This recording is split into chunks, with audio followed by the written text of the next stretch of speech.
আজি আন্তঃৰাষ্ট্ৰীয় কেক দিৱস। প্ৰতি বছৰে ২৬ নৱেম্বৰত উদযাপন কৰা হয় আন্তঃৰাষ্ট্ৰীয় কেক দিৱস।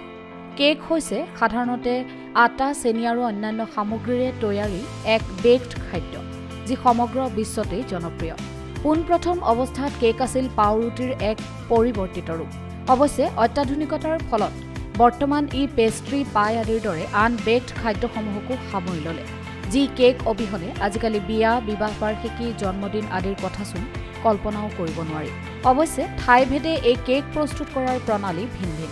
পূৰ্বৰ সেই সাধাৰণ ভেনিলা কেক নাইবা চকলেট কেকৰ ঠাইত এতিয়া অধিক জনপ্ৰিয় কেক হ'ল মাখন নাইবা ক্ৰীম ব্যৱহাৰ কৰি তৈয়াৰ কৰা বিভিন্ন আমিষ নাইবা নিৰামিষ কেকসমূহ। তাৰ ভিতৰত আছে black forest, pound cake, cup cake, red velvet, sponge cake, yellow butter cake, fruit cake আদিকে ধৰি আন বহু ধৰণৰ সুস্বাদু কেকসমূহ। আনহাতে আজিকালি ফটো কেকেও নতুন প্ৰজন্মৰ মাজত অধিক জনপ্ৰিয়তা লাভ কৰিবলৈ সক্ষম হৈছে। অৱশ্যে আমাৰ সকলোৰে প্ৰিয় এই কেকৰ ইতিহাস যথেষ্ট দীঘলীয়া। কেক শব্দটো পুৰণি নৰ্ছ শব্দ কাকাৰ পৰা উদ্ভৱ হৈছে। প্ৰাচীন কালত গ্ৰীকসকলৰ এটা নিজা কেক আছিল, যিটো কণী, গাখীৰ, বাদাম, মৌ আদি অন্যান্য উপাদানৰ সৈতে আটা মিহলি কৰি তৈয়াৰ কৰা হৈছিল। তেওঁলোকৰ চেটুৰা নামৰ কেক এটাও আছিল, যিটো আছিল চেপেটা আৰু গধুৰ। ৰোমান শাসনৰ সময়ছোৱাত কেক শব্দটোৰ আন এটা নাম আছিল প্লেচেণ্টা। এই প্লেচেণ্টা বহু তৰপৰ পিঠাগুড়িৰ পৰা তৈয়াৰ কৰা হৈছিল আৰু সাধাৰণতে পেষ্ট্ৰিৰ ভিত্তিত বা পেষ্ট্ৰিৰ কেছৰ ভিতৰত বেক কৰা হৈছিল।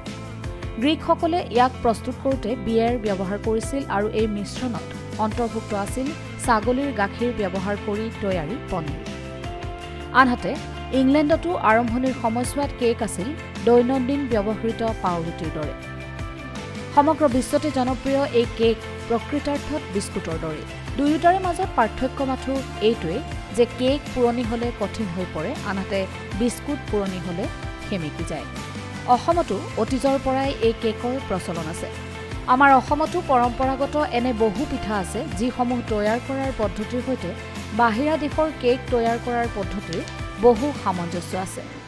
যদিও ইংৰাজসকল অহাৰ পৰাহে অসমত এই কেকৰ আগমন ঘটে বুলি ভবা হয়, তথাপি প্ৰকৃতাৰ্থত অসমীয়া ৰান্ধনীয়ে বহু আগৰ পৰাই পিঠাগুড়িৰে এই কেকৰ দৰে সুস্বাদু পিঠা তৈয়াৰ কৰি আহিছে, যাৰ সোৱাদ আন দেশৰ কেকতকৈ অলপ সুকীয়া হ'লেও ই হয়তো অধিক স্বাস্থ্যকৰ। অৱশ্যে আজিকালি এই কেক নিৰ্মাণৰ ক্ষেত্ৰত অসমীয়াসকলো পিছ পৰি থকা নাই। বিভিন্ন ধৰণৰ কেক নিৰ্মাণ কৰি অসমতো এতিয়া মূৰ তুলি উঠিছে বহু ব্যৱসায়িক প্ৰতিষ্ঠানে। আনহাতে জন্মদিন, বিবাহ বাৰ্ষিকী আদি অনুষ্ঠানসমূহত দিনক দিনে বৃদ্ধি পাইছে কেকৰ প্ৰয়োজনীয়তা। কেকৰ জনপ্ৰিয়তাৰ ক্ষেত্ৰত বহুতে কোৱাৰ দৰে আমাৰ স্বকীয় পৰম্পৰাত কিছু ঋণাত্মক প্ৰভাৱ পৰিলেও বহু ক্ষেত্ৰত ই মানুহক আৰ্থিকভাৱে সবল হোৱাটো যথেষ্ট অৰিহণা যোগাইছে। গতিকে আজি বিশ্ব কেক দিৱসৰ দিনটোত সকলোকে যাচিলোঁ আন্তৰিক শুভকামনা। কেৱল এক সুস্বাদু খাদ্যই নহয়, এখন সমাজৰ অৰ্থনৈতিক দিশটোকো প্ৰভাৱিত কৰা জনপ্ৰিয় এই কেকৰ যাত্ৰা অব্যাহত থাকক আৰু সমাজত সময়ে সময়ে পৰিৱেশিত হওক এই কেক নতুন নতুন ৰূপত। News desk report, voice 24x7।